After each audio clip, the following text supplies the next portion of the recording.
नमस्कार, स्वागत है आपका सारा देश 100 खबरों में। मैं आपके साथ पायल हुई। दादरी कांड के एक हफ्ते बाद उत्तर प्रदेश पुलिस नींद से जागी है। बार बार धारा 144 के उल्लंघन के बाद गांव के चारों तरफ पुलिस ने बैरिकेडिंग कर दी है।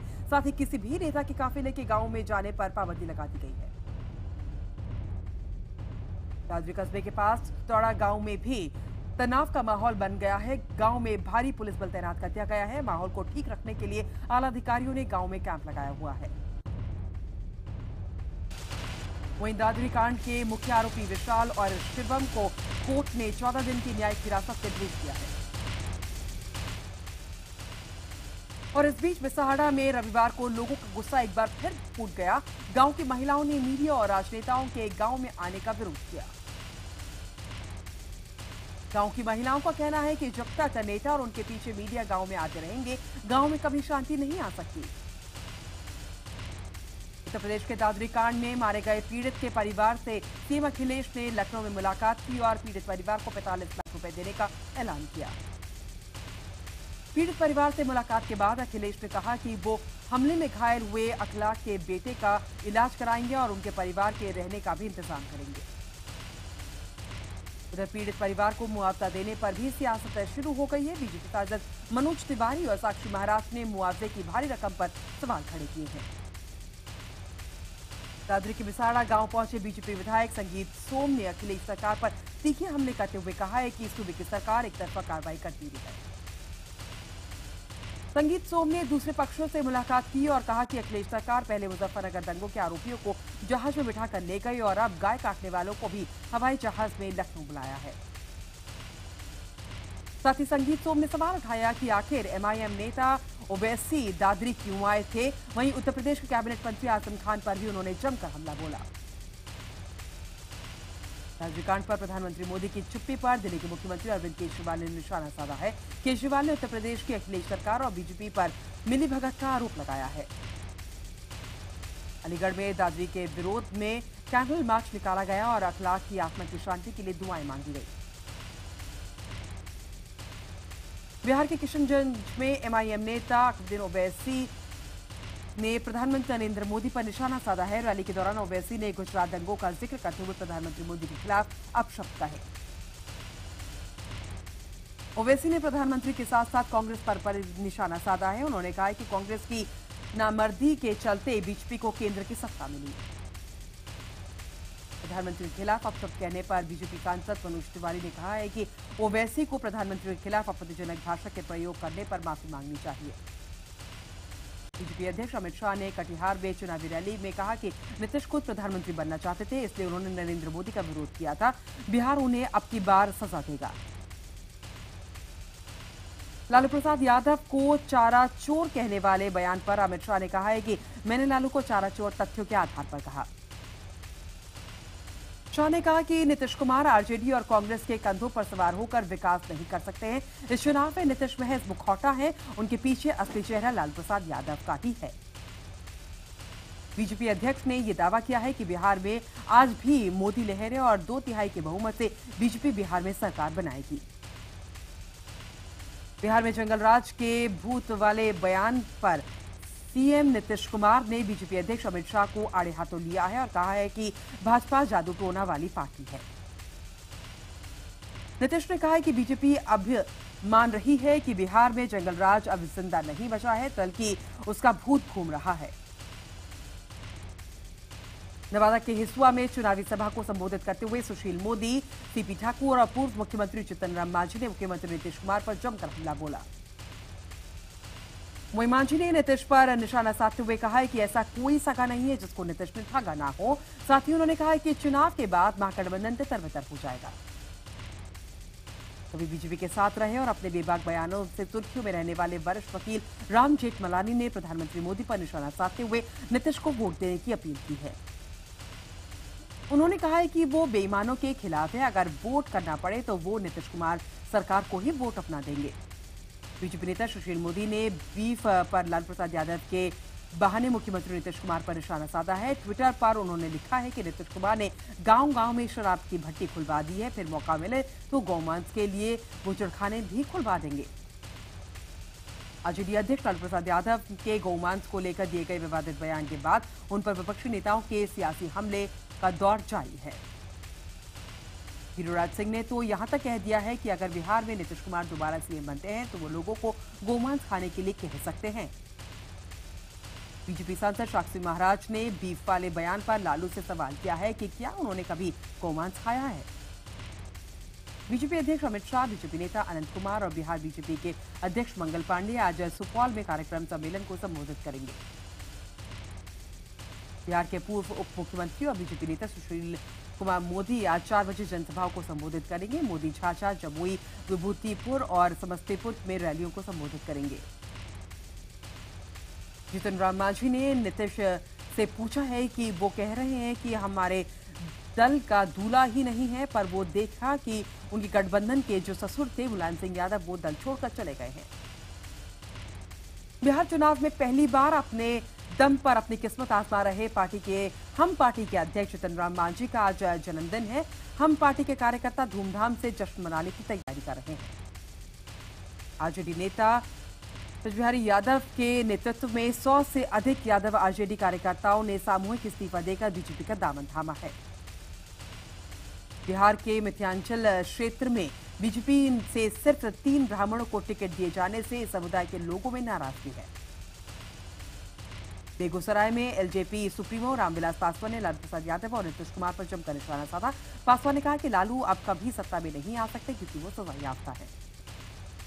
वहीं नीतीश पर निशाना साधते हुए उन्होंने कहा है कि नीतीश कुमार झूठों के सरदार हैं। उन्होंने कहा है कि नीतीश की सभाओं में लोगों के डर से डी एरिया बड़ा बनाया जाता है ताकि जूते चप्पल मंच तक ना पहुंच सके।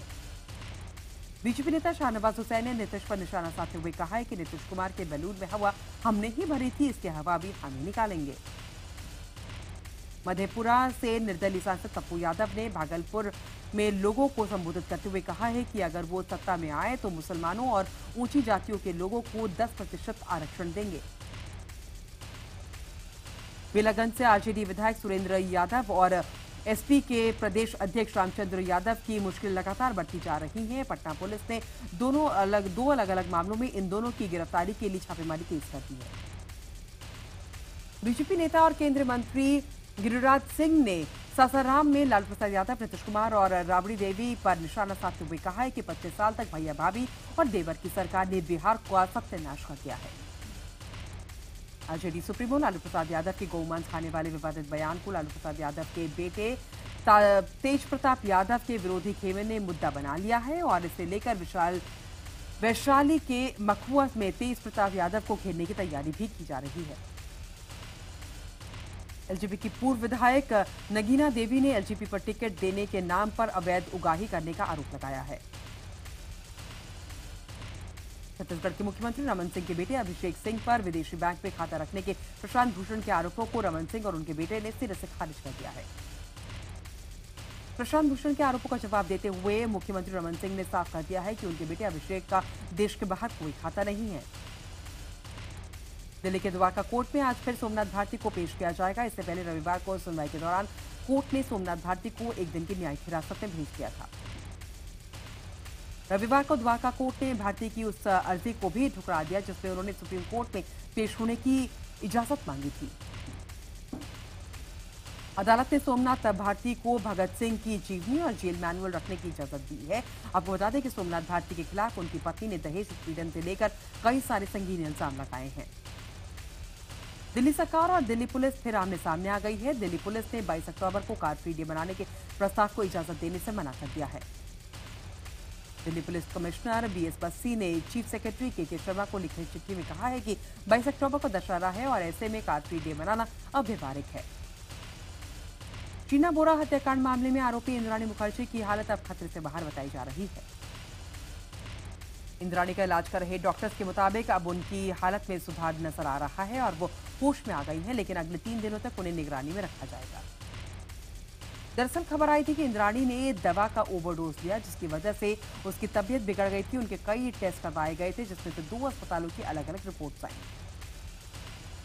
3 दिन के भारत दौरे पर आए जर्मन की चांसलर एंगेला मर्केल राजधानी दिल्ली पहुंची हैं। आज प्रधानमंत्री नरेंद्र मोदी के साथ उनकी मुलाकात होगी। प्रधानमंत्री नरेंद्र मोदी ने ट्वीट कर मर्केल का स्वागत किया। दोनों देश बातचीत के जरिए द्विपक्षीय संबंधों को पहले से अधिक बेहतर बनाने की कोशिश करेंगे। जम्मू कश्मीर के हंदवाड़ा इलाके में रविवार शाम सुरक्षा बल और आतंकियों के बीच मुठभेड़ हुई। सेना के मुताबिक हफराड़ा इलाके में तलाशी अभियान के दौरान इलाके में मौजूद आतंकियों ने सुरक्षा बल पर गोलीबारी की। इलाके की नाकाबंदी के लिए अतिरिक्त सुरक्षा बलों को तैनात कर दिया गया है और दोनों तरफ से लगातार गोलीबारी जारी है। जम्मू कश्मीर के पुलवामा में सुरक्षा बलों के साथ हुई मुठभेड़ में पाकिस्तान से जैश ए मोहम्मद के 2 आतंकियों को रविवार को मार गिराया गया। पुलिस को खुफिया विभाग से मिली जानकारी के आधार पर पुलिस और सेना के संयुक्त अभियान में दोनों आतंकी मारे गए। वे जेईएम के सदस्य हैं। ठाणे स्थित भिवंडी की एक कब्रिस्तान में डबल मर्डर का मामला सामने आया है। दोहरे हत्याकांड की खबर से पूरे इलाके में सनसनी फैल गई है। पुलिस की छानबीन के बाद ये पता चला है कि ये दोनों हत्याएं जादू टोना के चक्कर में हुई हैं। पुलिस को घटनास्थल से नींबू डॉल जैसी चीजें मिली हैं।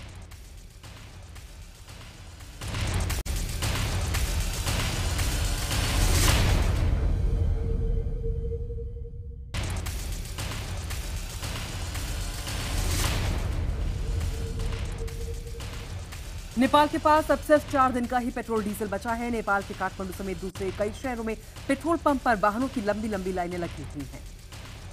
कई शहरों में हालात ये है कि निजी वाहनों के लिए पेट्रोल मिलना बंद हो गया है, जबकि पब्लिक ट्रांसपोर्ट को ही पेट्रोल और डीजल दिया जा रहा है। गौरतलब है कि भारत से सटी नेपाल सीमा पर मधेसी नेपाल के नए कानून का विरोध कर रहे हैं, जिसके चलते भारत पेट्रोल, डीजल और दूसरी आवश्यक वस्तुओं की सप्लाई नहीं कर पा रहा है। सीतामढ़ी से लगने वाली नेपाल के मलगांव सीमा के पास मधेशियों ने अपनी मांगों के समर्थन में नेपाल सरकार के खिलाफ जमकर नारेबाजी की और इतना ही नहीं, भारत की ओर से जाने वाली सामग्रियों पर पूरे तरीके से रोक रखा है।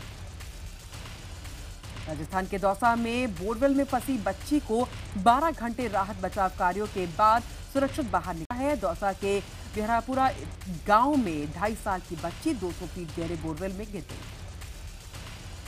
रात भर चले बचाव कार्य में बच्चे को लगातार ऑक्सीजन भेजी गई। बोरवेल से करीब 50 से 60 फीट की दूरी पर उसके पैरेलल खुदाई कर एक सुरंग बनाई गई, जिससे बचावकर्मी बच्चे के पास पहुंच पाए। आंध्र प्रदेश में कांग्रेस कार्यकर्ताओं ने कबूतर को बड़ी ही बेरहमी से मार डाला। गोदावरी जिले में कांग्रेस नेता के स्वागत समारोह में कार्यकर्ताओं ने कबूतर को रॉकेट में बांधकर आग लगा दी। पशु प्रेमियों के विरोध के बाद पुलिस ने मामला दर्ज कर लिया है। बाहरी दिल्ली के सुल्तानपुरी थाना क्षेत्र में एक युवक की लाश संदूक में मिली है। बताया जा रहा है कि हाथ पैर रस्सी से बांधकर हत्या की गई है। पुलिस मामले की जांच में जुटी हुई है। उत्तर प्रदेश की मथुरा पुलिस ने एक ऐसे गिरोह का भांडाफोड़ किया है जो प्रतियोगी परीक्षाओं में इलेक्ट्रॉनिक चिप और बनियान के जरिए छात्रों को नकल कराया करता था। छात्र लोग मोबाइल की चिप को बनियान में लगाते थे और फिर बनियान में हुई सिलाई के अंदर महीन तार के साथ फिर उसके साथ ईयरफोन को अटैच किया जाता था। महाराष्ट्र के नागपुर में एक रेस्टोरेंट में लड़की की जिंदा जलाने की सनसनीखेज वारदात सामने आई है। पुलिस लड़की के ठीक होने का इंतजार कर रही है ताकि उसका बयान दर्ज किया जा सके। उत्तर प्रदेश के चंदौली में अज्ञात बदमाश एक पत्रकार को सरेआम गोली मारकर फरार हो गए। आनंद फानन में पत्रकार को अस्पताल में भर्ती कराया गया, जहां डॉक्टर्स ने उसे मृत घोषित कर दिया। पत्रकार की हत्या को चुनावी रंजिश से जोड़कर देखा जा रहा है। वहीं पुलिस ने जल्द ही दोषियों को पकड़ने का भरोसा भी दिया है। उत्तर प्रदेश के अलीगढ़ में छेड़खानी का विरोध करने पर लड़की के भाई की पिटाई कर दी गई। घायल भाई की हालत गंभीर बताई जा रही है।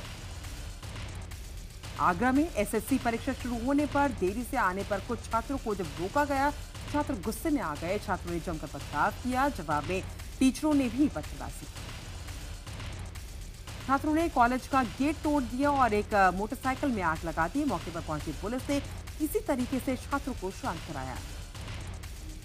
गुड़गांव में निगम पार्षद के ड्राइवर की गोली मारकर हत्या कर दी गई। वार्ड नंबर 23 के पार्षद के ड्राइवर अशोक की लाश स्विफ्ट कार में मिली। पुलिस इसे गैंगवॉर से जोड़कर देख रही है। उत्तराखंड के हरिद्वार में एक दुकानदार ने अपने साथियों के साथ मिलकर 3 युवकों पर जानलेवा हमला किया, जिसमें 2 की मौत हो गई और एक बुरी तरीके से घायल हो गया।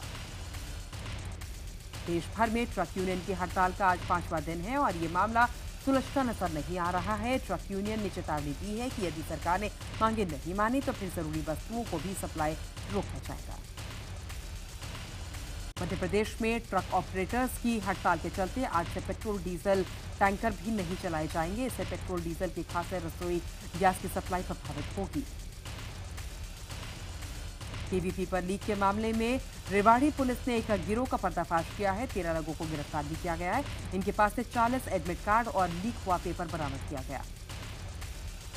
मध्य प्रदेश के इंदौर में बदमाश दिन दहाड़े कंप्यूटर दुकान में चोरी करके लाखों रुपए लेकर फरार हो गए।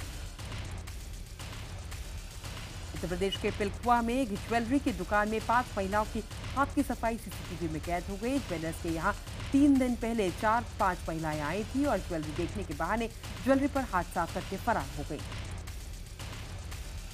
देहरादून में ज्वेलरी शोरूम में हीरे के कंगन की चोरी का मामला सामने आया है। सीसीटीवी फुटेज में एक महिला हीरे के कंगन को चुराती हुई साफ नजर आ रही है।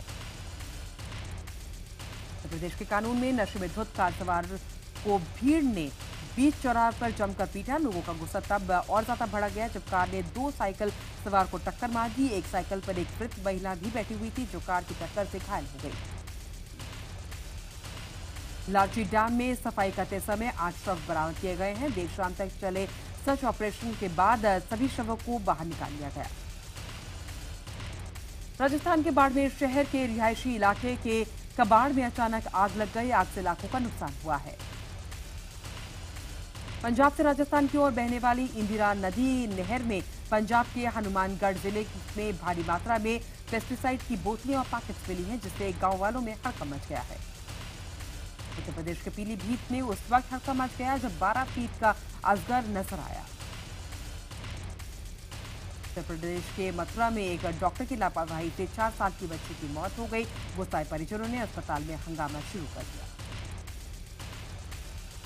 मुंबई में हुई बीसीसीआई की बैठक में शशांक मनोहर को फिर से बोर्ड की अध्यक्ष उनको चुन लिया गया है। 30 सितंबर को जब मोहन डालमिया के निधन के बाद बीसीसीआई अध्यक्ष का पद खाली हो गया था, जिसके बाद श्रीनिवासन और पवार खेमा अगले अध्यक्ष की जोड़तोड़ में लगे हुए थे। शशांक मनोहर से भारत पाकिस्तान की सीरीज पर सवाल भी पूछा गया। बोर्ड अध्यक्ष ने कहा है कि सीरीज के लिए बोर्ड को सरकार की मंजूरी लेनी होगी। भारत और दक्षिण अफ्रीका के बीच दूसरा T20 मैच आज कटक में खेला जाएगा। टीम इंडिया दूसरे T20 मुकाबले के लिए टीम के बदलाव कर सकती है। कटक पहुंचने के बाद प्रेस कॉन्फ्रेंस में रोहित ने कहा है कि टीम ने हार से सबक लिया है। सुपरस्टार सलमान खान का कहना है कि प्रभु देवा की फिल्म सिंह इज ब्लिंग के प्रोमो में अक्षय कुमार और एफी जैक्सन काफी अच्छे नजर आ रहे हैं। ऐश्वर्या राय बच्चन का मानना है कि उनके ससुर और महानायक अमिताभ बच्चन का स्टारडम प्रतिष्ठित है और वो हमेशा ऐसा ही बने रहेंगे। खबर है कि फिल्म शानदार में आलिया भट्ट से पहले दीपिका पादुकोण को अप्रोच किया गया था।